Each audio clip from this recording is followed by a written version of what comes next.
Ahoj, z kníh, ktoré som ja prečítal za posledný mesiac, vám chcem doporučiť ďalšiu biografiu. Dúfam, že ste videli videá predchádzajúce, kde som hovoril prakticky dvakrát po sebe o futbalistoch, alebo bývalých futbalistoch, alebo o futbalovej tematike.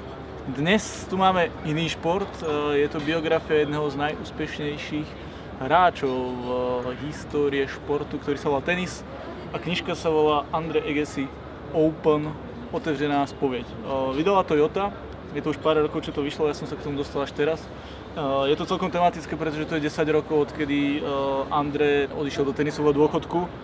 Minulý týždeň skončil US Open, to bol jeho posledný turnaj. Neviem, kto z vás tohto hráča pamätá ešte, keď pobehoval po kurtoch, predsa len už je to nejaká doba, ale hlavne vo svojich mladých rokoch to bol jeden extravagantný, výstredný, na seba strhávajúci týpek, ktorý chcel vyniknúť za každú cenu.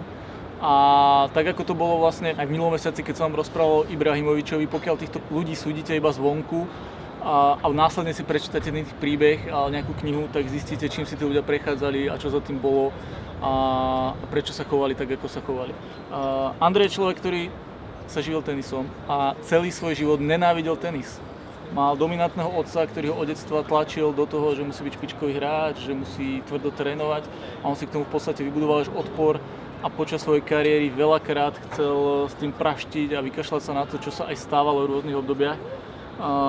No ale tak, jak to v živote býva, tak vás ovplyvňujú veľmi tí ľudia, ktorí sú okolo vás a jemu sa tiež stalo, že si postupne vybudoval okolo seba tím zaujímavých ľudí, postupne našiel cez rôzne experimenty ženu svojho života a čo vám nepoviem, ktorá to bola, možno tušíte a viac si dočítate.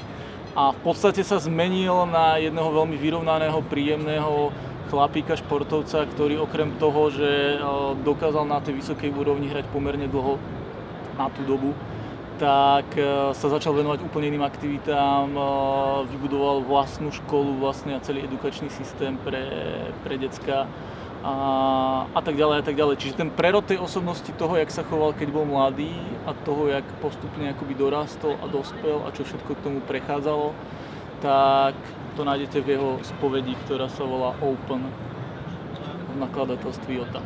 Doporučujem vám to prečítať.